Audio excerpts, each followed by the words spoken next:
Mixtapes and Tasty Cakes podcast. I'm Bert Lepore. He's Samuel Monte Carlo. We're hanging here with Angry Mike D, and we talk about music, movies, and so much more. All right, we're back. Another episode, Mixtapes and Tasty Cakes, episode 54. This week, we're talking about the Netflix series called Squid Game, which is sort of like taking the country by storm. And it's a Korean series, and with overdubs in Korean English, I guess, or Korean actors, in English. So they did a pretty good job with it. It's, it's not like the old kung fu movies. It's like, damn you. Yeah, made me want to watch them old movies though. Yeah, it did. And you brought this to my attention, I think, last week, and then I mentioned it to Mike, and my wife mentioned it to me too. So we were like, you know what? Let's all kind of watch this movie or this series. It's actually a series. And we started watching, and Mike don't like much, and Mike loved it, right, Mike? I it's a love and hate. I mean, I loved it, but I think this fucked me up. Yeah, it was, I think this really messed me up. It really gets I ain't gonna lie. Spoiler alert for people who haven't seen it yet, but it's basically about this not a show. Kind of reminds me of The Running Man a little bit, but A little bit. sort of Yeah, it had that feel to it. yeah, it's like a private, sort of like this private club that these millionaires put on, and they fork up all this money to have these, they hire like these desperate people. They give them a chance to kind of like win their money back or whatever, because they're usually like degenerate gamblers or people who got into some financial trouble that are super desperate. So this millionaire guy goes around asking these people, gives them a little card, asks them if they want to take place in this. Anyway, there's 456 contestants, and it's basically a survival game. And unfortunately, if you lose, you die. So the last which they don't know. They don't know. Yeah. Well, until the first game. Yeah. Yeah. It reminds me of like you said, Running Man. Hostel reminds me a little bit of Hostel. Right. It's got some of that kind of feel into it. Well, they just tell them, like, if you lose, you'll be eliminated. right, They didn't say really how. eliminated. Yeah. Yeah. Yeah, not really eliminated. It gets you thinking though, if this was like a real life thing, if obviously in the show they're watching these individuals. Word gets around that they're fuck up. So, the one guy, I don't know, I guess he's like the agent. He gets in touch with these people. They play this little game, and then he says, "Hey, if you want a chance to win all this money, go to this. Here's this card. Go to this place." Yeah, there's hundreds of people involved, and it's like it gets you thinking. Like, man, if somebody came up to me, would I partake in something like that? Or listen, I believe in general. I believe some of that shit's real because there ain't no way one person's just thinking of this. You know what I mean? Yeah, I think somewhere something goes on. Some underground crazy shit. Yeah. So before we get into the games and stuff like that, let's get into the characters. We're going around talking about how we feel in these characters. The first character is the main character, which is Jin-Yoon, which is number 456 in the game. He's a chauffeur. Last.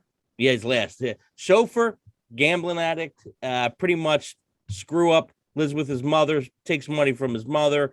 He's got a bad gambling habit, man. And, he's got a daughter that, he tries to be there for, but he screws that up all the time. Daughter, mother, and her now husband moved to America. The guy's like a big shot. He's got some money. And they're going to move to America. They're going to move to America, yeah.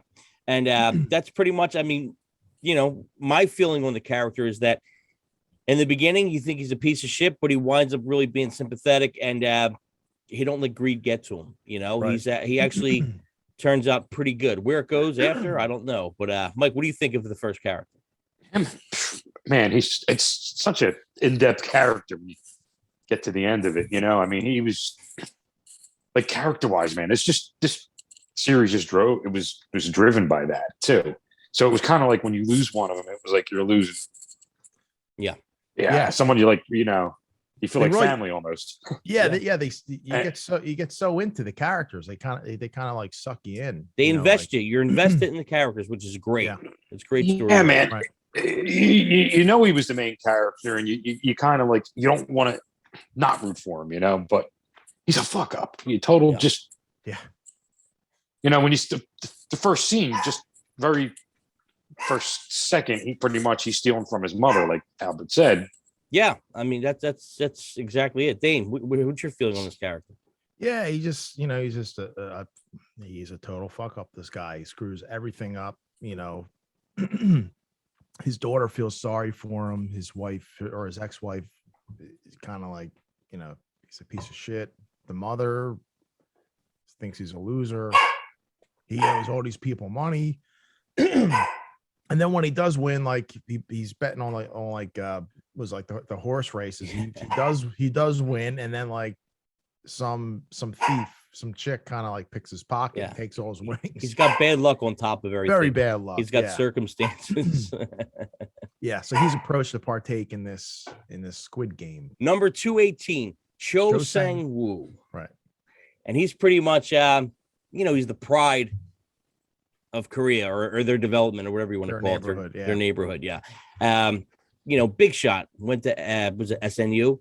Went to SNU. Yeah, Seoul University or something. Yeah, like a big financial guy, and his mother thinks he's a big shot, but he's a screw up also because he got caught robbing money from his clients. So, what's your thoughts, Mike, on Sung-woo? Well, he's shady from the beginning. You kind of tell. He's got that like I don't know, like just that glare.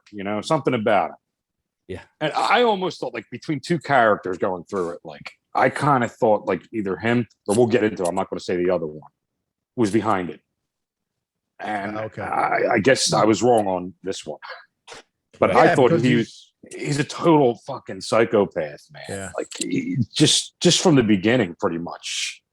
Yeah, he gets as the series goes on, he's very competitive. Mm-hmm. And he's willing to cut anybody's throat. Yeah. In order to get ahead. And that he does. It just shows you how desperate these guys are. They'll do anything, Yeah, greed. That greed, it's me or you kind of deal in greed, and at least part of it's the greed. The other part is staying alive. I mean, it's you got to have that. If you like, you can't be nice because you're not going to stay alive if you're totally nice. Right. But that's where the Yoon guy actually is sympathetic. He actually thinks about others eventually. Yes, and he has his own little thing too in that. But right, like I said, you almost have to do what you have to do. Yep. Yeah. Okay, moving on to the next character, JUN-HO, which is he's a police officer and he sneaks in the game as a guard to find his missing brother. Mm-hmm. For me, I thought it was a real good character. I thought the guy did a great job. And his character, he plays that steady Eddie police guy. What do you think, Mike? I like the character. I thought he was, for some reason, I don't even think he's dead. Right. I don't think so either. No, man. I great cast. Yeah. Yep. How Yeah, about you, Demo? I thought he was great. I mean, he's undercover. He's playing one of the guys. They wear red with they got the mask on. He's playing one of them. One of the bad guys undercover. And man, that was just watching what he goes through was. He's there looking for his brother, right? He's looking for his brother. Yeah, that was a contestant. And every time you think he's going to get caught, somebody's on to him. He gets out of it somehow. But yeah, his character was pretty good. You kind of needed that in this. Oh, it was good. It was definitely a good balance. We're gonna move on to the next main character, number 67, KANG SAE-BYEOK. She enters into the game because she's so desperate and she's like trying to help her brother out, but she's also a pickpocket artist and also worked with some shady characters. Right. So she's a character that you feel like, wow, she's a strapper in the beginning, and then you go, you know what? Okay, she's got some reasoning, and she's kind of likable at one point. What do you think, Mike? Yeah, I mean, she's definitely a sympathetic character there. I mean, I don't think she ever did anything in the series to really screw anybody over. Well, besides like after that whole, Yeah, Yeah. but I mean, after that, like she had total opportunity to even pickpocket people during the games, which I thought was going to happen. Yeah. And she never did it. Yeah. Yep. How about you, Demo? Yeah, she's kind of starts off on the wrong foot. She's kind of like a street kid, sort of like almost like a runaway type, desperate in her own ways, and she pickpockets the main character. It's how they meet, and then he sees her in this game. But then from there, she seems like don't trust anyone type of person, kind of a loner, and then eventually, as the show goes on, the different games are played. There's factions start to grow within, the contestants, and It's like Survivor almost. yeah. It becomes almost like internal gang wars, start happening. Yep. Moving on to the next character. Character number 1, Ilnam, elderly man dying of a brain tumor.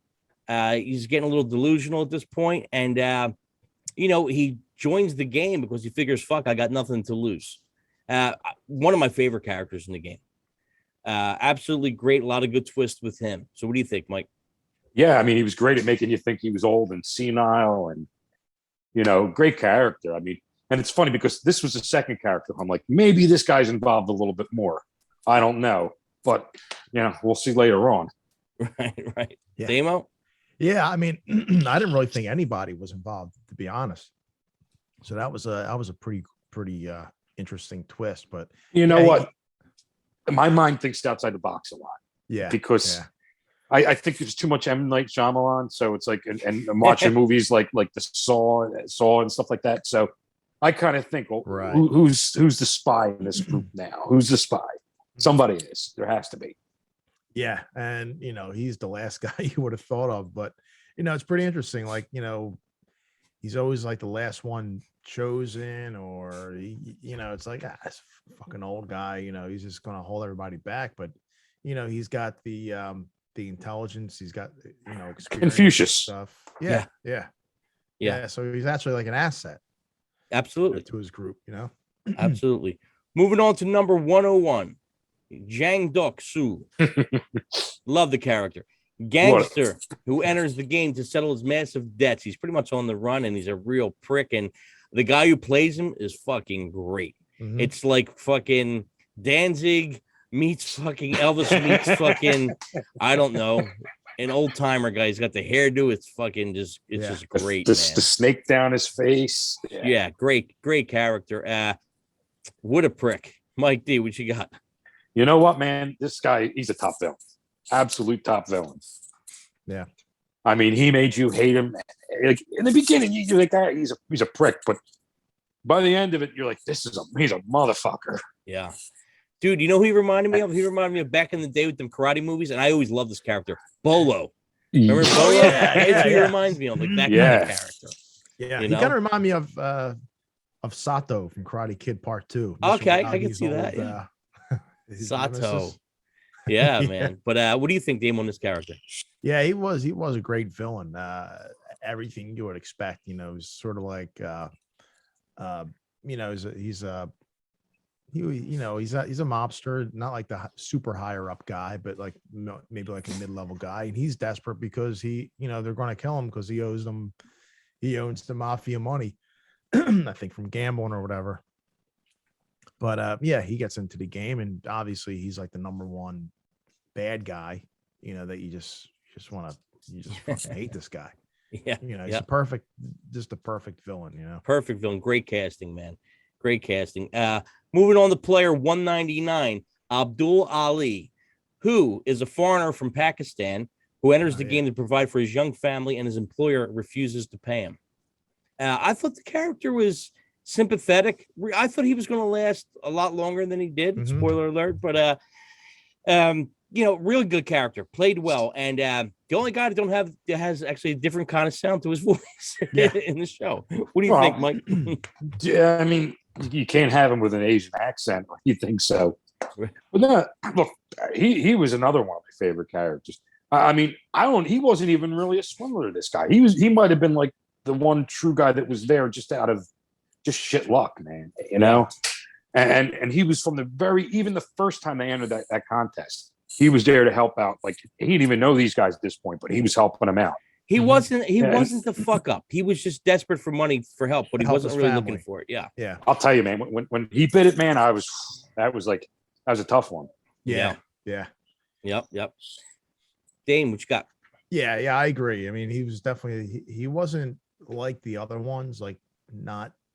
I mean, he was desperate. Like that's the one thing that they all had in common. They were all desperate, but his desperation was more, you know, for like goodwill to help his family, his wife and his daughter. You know, and he got screwed by his boss and everything. So it was like, yeah, it wasn't due to like greed or anything like that. You know, like the other guys. Right. Okay, moving on to our last main character. I probably will say her name wrong. Neo, mysterious, manipulative woman who claims to be a poor single mother. She's pretty much annoying through the whole thing. God, but she's a bitch. She's definitely a bitch, and she is, you know, persuasive and, you know, manipulates a lot of stuff. What do you think, Mike? Yeah, she was kind of, you know, almost playing both sides, and it was pretty obvious. I mean, I think everybody even knew it, so it was like no surprise. But you know, she came around in the end of it in a certain sense, you know. So she kind of redeemed herself. How about you, Damo? Yeah, she was just annoying, man. Really, yeah, really. she was. I really wished. This is going to sound awful, but I really wished her like some like horrific death. You know? Oh my man, God! Like the shrieking of her voice and everything. Yeah, she was in the most annoying character, but she's the one who played both sides. Yeah, she definitely played both sides. So going into the games, the first game was red light, green light, and my first thought was like, "What the fuck's going on?" Yeah, so we should mention that the games that they play in this, there's like many different games that they play. They're all child games that you'd play like freeze or something, you know, freeze tag or whatever. Then the first one they play is red light, green light. Which, I mean, innocent enough. I mean, come on, you know, it's very shocking. As soon as you know, all the contestants are in this room and this big giant friggin' robot of this girl comes out, it's like it's you know, it's like, whoa, what the fuck is going on here? And then, you know, when they start the game, freeze tag, and they tell them the rules and everything, it's just like, you know, if you move, you're out of the game. They eliminate you. Yeah, but the friggin' big giant robot shoots you right in the, you know, kills you, shoots you right in the head. And you got to beat the timer. There's a timer where you got to get across a certain line. If you're not, you get shot. It's crazy. You see all these people dropping like flies, and it's like, whoa. Yeah, it's crazy. The second game, I believe, was the honeycomb, right? With the cookie. Was that the second game? Right. Was that the second one? Second or third? It might have been the second. Yeah. I think that was the second. Even that was like, phew, that was intense. I mean, you had to cut out the shape that you picked, and you know what was what, and that was just wild. But before, so we don't spoil everything. We don't get into all the games too much. Yeah. But start off with Dame. Craziest scene for you, Dame, out of all the games. What game was the most intense? Oh man. The one I liked the best was the glass bridge. Oh, bridge. That one. Yeah. So they have to go over this glass bridge, and some of the glass is super thin that if you step on it, you're going to go right through, and the other glass is strong enough to hold, you know, a couple people on it. So you make a mistake and you're going all the way down, and your body's just going to end up on the floor splattered. I'm sorry. Pieces. You're that first person. It's impossible. It's impossible. Yeah. Right. Oh. Yeah. Mike, for you, what game was the most intense? That one right there. I agree. I mean, all of them I was able to watch. This one, there was points in it I was just like looking straight to the side. I'm like, I'll watch it out of the corner of my eye over here. But man, and it was almost the whole entire episode. So it's like I'm just sitting there like, oh God, fucking end already, please. It's like, yeah, that was pretty intense. Yep. I agree with the same thing. I think that was probably the best game out of all of them. Yeah, when you landed, man, you were fucked up. I mean, it was about what, 5 or 10 stories up high? It maybe? looked crazy. Yeah, it looked pretty high. I mean, the same thing with the tug of war. Yeah. Yeah. That was pretty intense. Okay, before we move on to the last little part of the show here, I want to start off with Mike. And Mike, give me your synopsis of what you thought of this show. What I thought of it, I think this ruins suspense movies and horror movies forever. I mean, it's going to take a lot to top this. It really is. I don't know if I'm desensitized now or just in complete horror, but it did the job. It definitely did the job because I don't get freaked too much.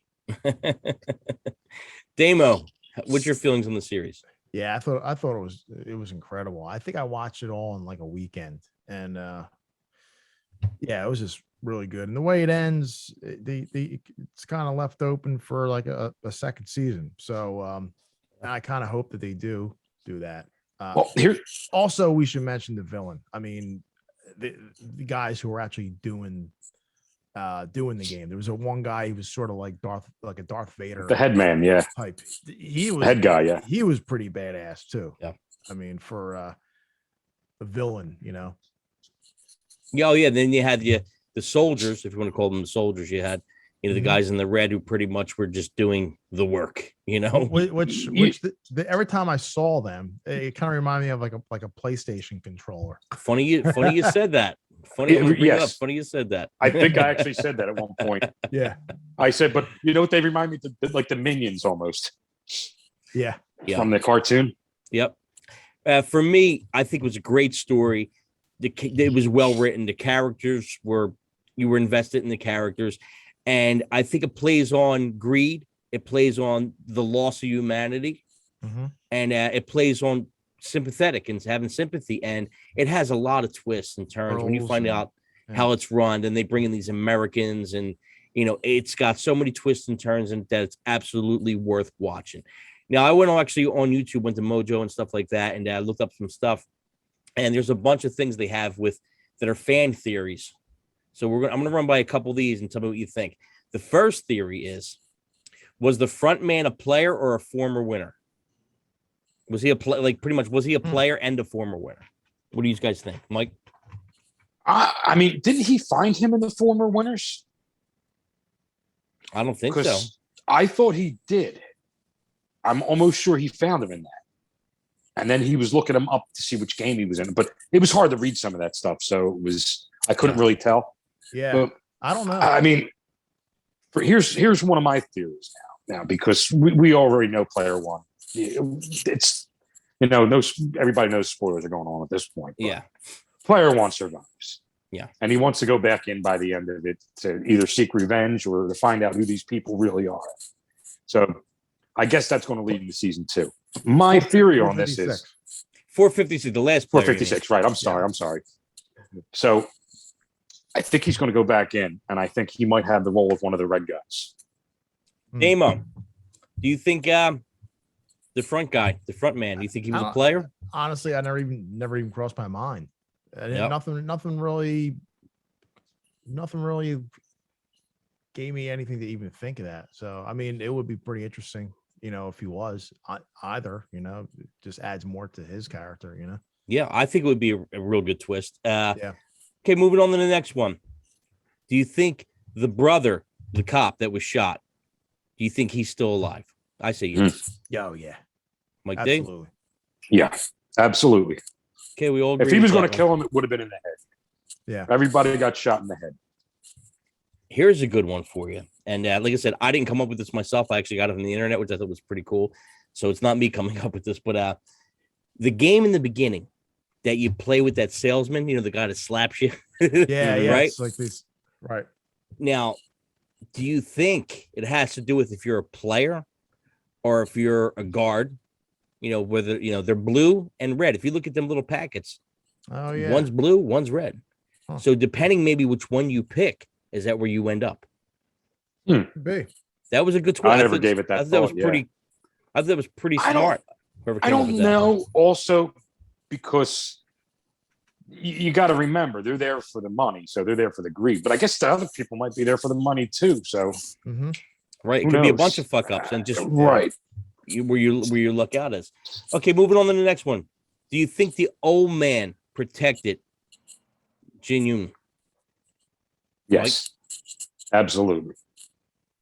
Damo? Yeah, I think he kind of created a bond, with each other, and I think that he appreciated that he always looked after him. Yeah, I agree. I definitely agree with that. Moving on to the next one. Jin-Yoon his number to 456 was the same number as the prize. The prize was 45.6 billion. Oh, really? Yeah, and also Well, that's the same They know number, how much it's going to be. but that's also the same number that he hit at the horse race. Oh, really? Yeah, didn't it was notice a that. million, not billion, Yeah. but yeah, that's what he hit at the horse race. Huh. Never even pay attention to that. Lucky Yep. number. Correct, right? Yeah. So it all kind of there's a lot of shit that plays in that. There's a lot of sixes going on. There's a lot of number play in this. That if you didn't, if I didn't hear about the Easter eggs, I wouldn't even notice. Plus people are nuts. They Right. could be making up half the shit. Yeah, But true. the salesman in the beginning is Ilman's son, and he's going to take over the corporation. Wait, what sales? What? the guy who does the slapping in the beginning, the guy that's pretty much setting Okay. everybody up. Yeah. I don't know about that one. I think he's got more of a story. Well, they That said the guy. guy who plays him is actually a big actor, and they were wondering why his part wasn't that big. Yeah. So maybe, Well, I originally thought that he was the guy behind it. I mean, if Yeah. anything, I thought it was him because he was the one picking all the players for it. Yeah. Like an agent or something. So I thought he was, if anybody, he was the one behind it. But yeah, I mean, I guess that remains to be seen. Mm-hmm. Yep. Do you think player 456? You think when he goes back to the games, he's going to be a VIP now? Mm-mm. You don't think? No. Nah, Not a VIP. I think either I don't think he's going to be good after this. I think his character's going to turn somehow. I think he's going to be a villain. Wow. I think he. I kind of feel like he's going to go back, and I think he's got. I think the whole thing kind of really fucked him up, and I think he wants to go back for revenge. Yeah. He wants to try to put an end to it somehow. Yeah. He's going to try to infiltrate it or something. But the fucked up thing is he was finally going to make peace with his daughter and do the right thing, and then he gets pulled back in. Yeah. So is that a What was fuck up? I don't know. What was the red hair at the end? What was I was trying to figure out the symbolism of that. They said the red hair was for his rage. But does the red hair mean he's going to be a guard? No, who knows? It could have been a couple different things. But it could have meant a couple different things. They also mentioned that the games were going in on other countries. So do you think it's going to be in another country next time that they do it in? Maybe. I mean that's pretty wild. And the last one I got here is that do you think there's going to be a second season? I think definitely. Yeah. Oh yeah. It's definitely set up for. I think definitely. Mm-hmm. So for me, wrapping this up, I think if you're looking for something to watch, this movie, I keep saying, this series is awesome. It's so well worth watching. It's unbelievable. Mike D? Absolutely. I mean, I haven't seen something this good in a long time. Probably Breaking Bad was probably the last series for me that was that good. Yeah. Damo? Yeah, I thought it was great. All the characters, there was a lot of depth behind them. It definitely sucked you in. There was a lot of suspense going on, Yeah, I think it's great. It's definitely worth watching. So that's what we got on Netflix this month for you to watch. So mixtapes and tasty cakes. We'll see you guys next week.